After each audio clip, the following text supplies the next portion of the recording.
오늘은 제가 마존이랑 그 크라커 박사님께서 2006년에 작성하신 An Implicit Plan Overrides an Explicit Strategy During Visual Motor Adaptation 이라는 논문에 관해서 제 생각을 조금 전하는 시간을 갖도록 하겠습니다. 우선 이 논문을 소개해 주시고 Internal Model이라는 컨셉을 저에게 소개해 주신 대한킴, 이거 빨간색으로밖에 안 나와서 죄송합니다. 대한킴 박사님께 감사의 말씀을 드리고, 대한킴 박사님께서 이 분야에서 굉장히 뛰어나신 분이시기 때문에 제 영상을 보시고 더 많은 질문이 있으신 분들은 대한킴 선생님께 질문을 하시면 더 많은 더 좋은 답을 받으실 수 있을 거라 생각합니다. 자, 우선 이 연구는요, 이 손을 움직여서 컴퓨터 스크린에 나오는 커서를 원하는 목표 타겟으로 움직이는 그런 연구가 되겠습니다. 그래서 센서를 이렇게 proximal interphalangeal joint에다가 부착을 한 상황이고요. 이거는 컴퓨터 화면이 될 것입니다. 그 피실험자가 컴퓨터 앞에 앉아 있고 그 센서를 proximal interphalangeal joint에 부착한 상태에서 이렇게 실험 세팅이 된다고 생각하시면 될 것 같아요. 그래서 스크린에 보면은 이렇게 타겟이 8개가 존재하는 이런 상황입니다. 그리고 이 가운데에 이 마우스 커서가 존재하고요. 이 커서는 아까 제가 보여드렸지만 이 주먹을 움직임으로써 이 커서를 움직일 수가 있어요. 요 타겟 간의 거리, 이 커서로부터 타겟까지의 거리는 10cm가 되겠습니다. 왜냐하면 이 원의 반지름이 10cm거든요. 그래서 손에 부착된 커서가 2.2cm 정도 움직이면 여기서 10cm가 움직인다고 보시면 되겠습니다. 자, 여기서 타겟이 되는 이 목표물은 랜덤하게 정해지고요. 랜덤한 순서로 정해지고 이 피실험자는 이 커서를 직선으로 움직여서 이 원하는 목표 타겟에 도달하게끔 지시를 받습니다. 그래서 이렇게 가다가 좀 빗나가네 하고 돌아가는 이런 곡선 방식은 허용되지가 않습니다.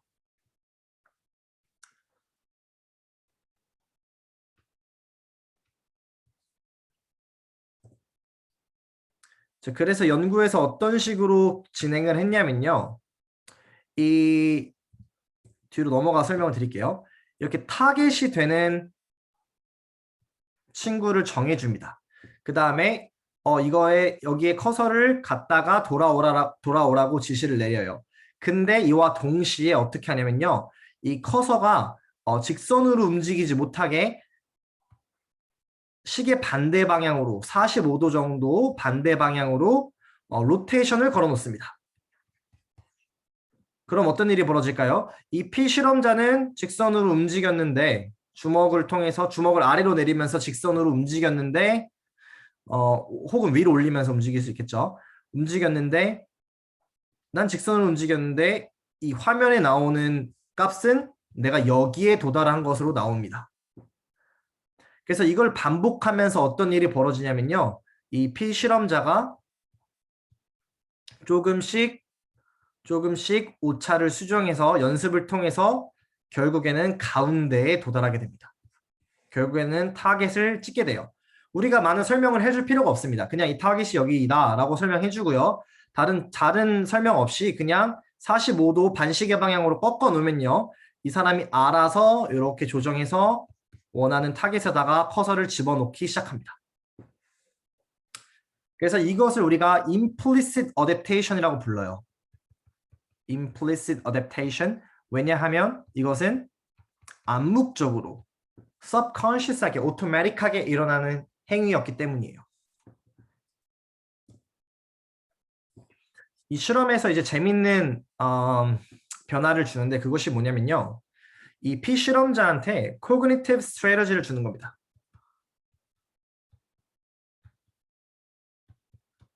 어떻게 하는 거냐면 이 목표 타겟이 여기다라고 알려주고요. 근데 우리가 시계 반대 방향으로 45도 틀어놨어 라고 설명을 해주는 거예요. 그래서 너가 이 타겟에 도달하기 위해서는 이 타겟으로 손을 뻗으면 커서를 움직이면 안 되고 오른쪽 시계 방향에 있는 타겟에다가 너가 커서를 움직여야 해. 그래야 가운데로 들어올 수 있어 라고 코그니티브한 전략을 소개해 준 거죠. 코그니티브한 전략을 소개해 줬어요. 그래서 이렇게 하고 났더니 초반에 시행착오를 겪었던 그 전 그룹과 달리 초반에 early phase에 어떤 일이 발생하냐면 이 친구들이 이 타겟, 목표 타겟을 정확하게 치게 됩니다. 근데 여기서 재밌는 게 뭐냐면 이 실험을 반복하면서 이 연습을 반복하면서 어떤 일이 벌어지냐면 이 커서가 점점 오른쪽으로 삐뚤어지기 시작합니다. 그래서 타겟, 목표 타겟에서 멀어지면서 이 우리가 조준하라고 했던 이쪽으로 실제 커서가 계속 이동하게 돼요. 즉 에러가 점점 커지는 상황이 발생된 겁니다. 굉장히 아이러니한 상황이죠. 자, 그럼 이것이 왜 일어났는지를 알아보는 것이 중요해요. 왜 이런 일이 발생했느냐. 이 연구자들은 뭐라고 얘기를 하냐면요.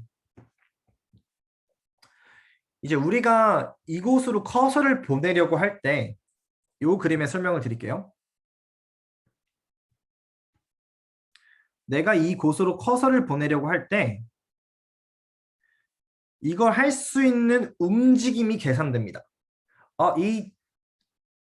이 주행 방향을 만들어낼 수 있는 움직임이 inverse model이라는 것을 통해서 내가 어떻게 움직이면 이것을 할 수 있겠구나라는 motor command가 만들어져요. 그럼 이 motor command를 가지고 무엇을 하냐면요. Ford 모델이 이 motor command를 바탕으로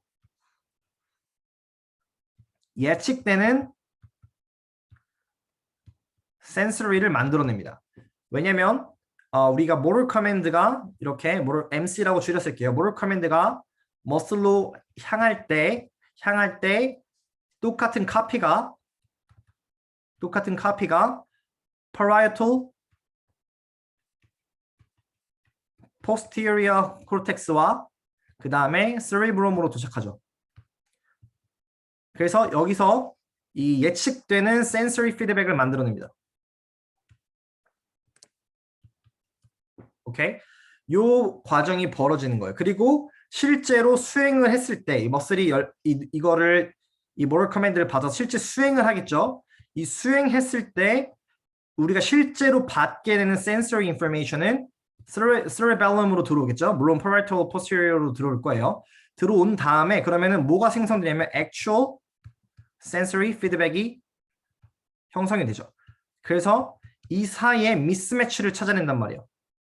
이 여기에 미스매치가 있으면 이걸 가지고 motor command를 업데이트하는 방식으로 우리가 이 수행 능력을 높여 나가게 되는 거죠.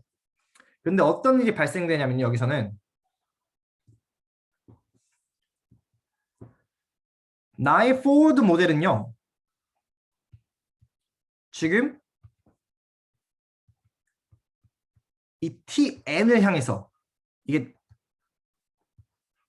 우리가 인지적으로 전략을 TN을 겨냥하라라고 했잖아요.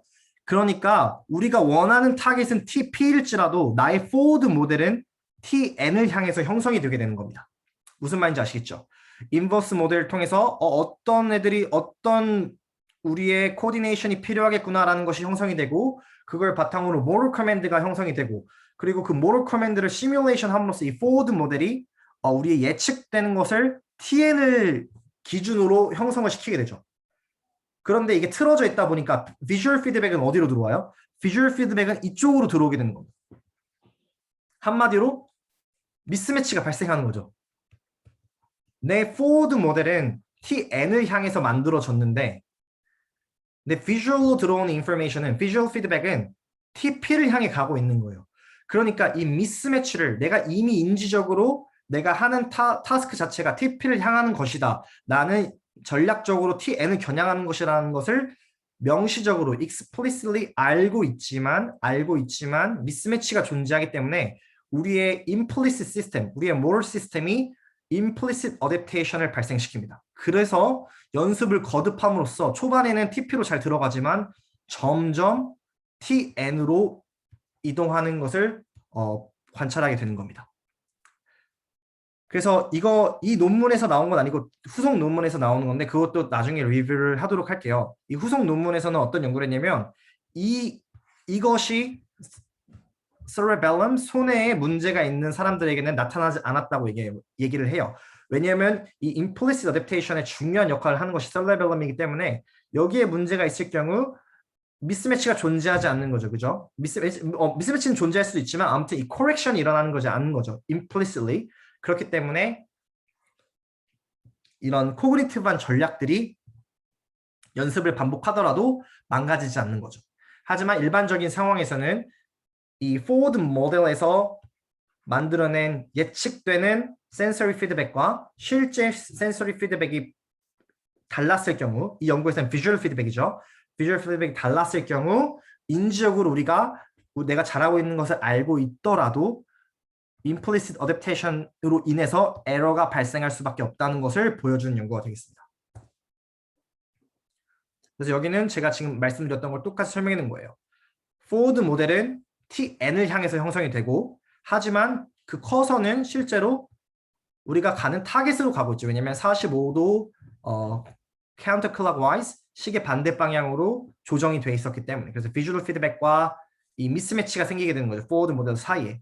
그래서 implicit adaptation이 일어나면서 TP로 가야 하는 걸 인지적으로 알고 있지만 시간이 지남에 따라서 연습을 반복함에 따라서 우리가 TN 쪽으로 moral learning이 형성되게 되는 겁니다.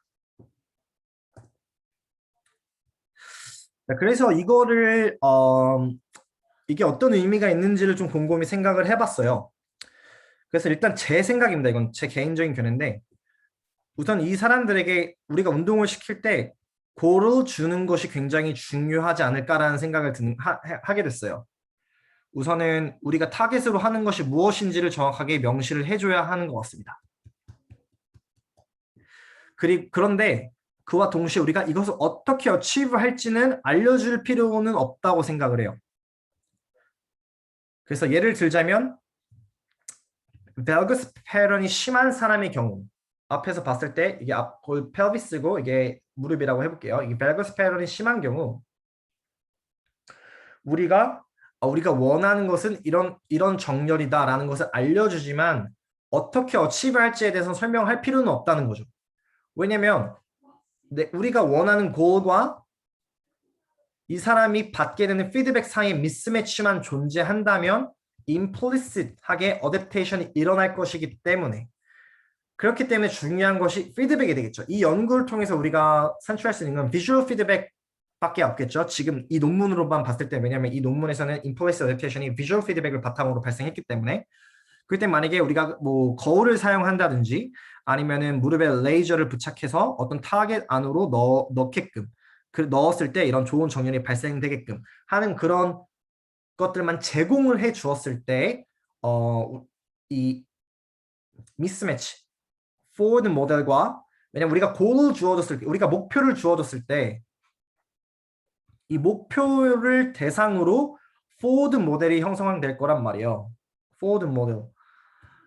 그리고 그 다음에 우리가 비주얼 피드백을 제공해 줬을 때 이것과 이것 사이에 미스매치가 발생을 할 것이기 때문에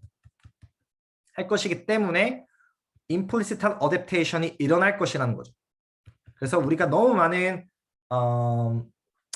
말을 할 필요가 없다는 거죠. 이 사람들이 스스로 explore 할 시간을 충분히 주면 되는 것 같습니다. 그래서 우리가 목표를 제시해주고 그다음에 하지만 어떻게 achieve 할지는 설명해주지 않고 이 사람들이 explore하게 시간을 주고요. 시간을 주고 하지만 적절한 피드백만 제공해 줌으로써 implicit adaptation이 발생할 수 있도록 만들어주는 것이 좋지 않을까 생각합니다.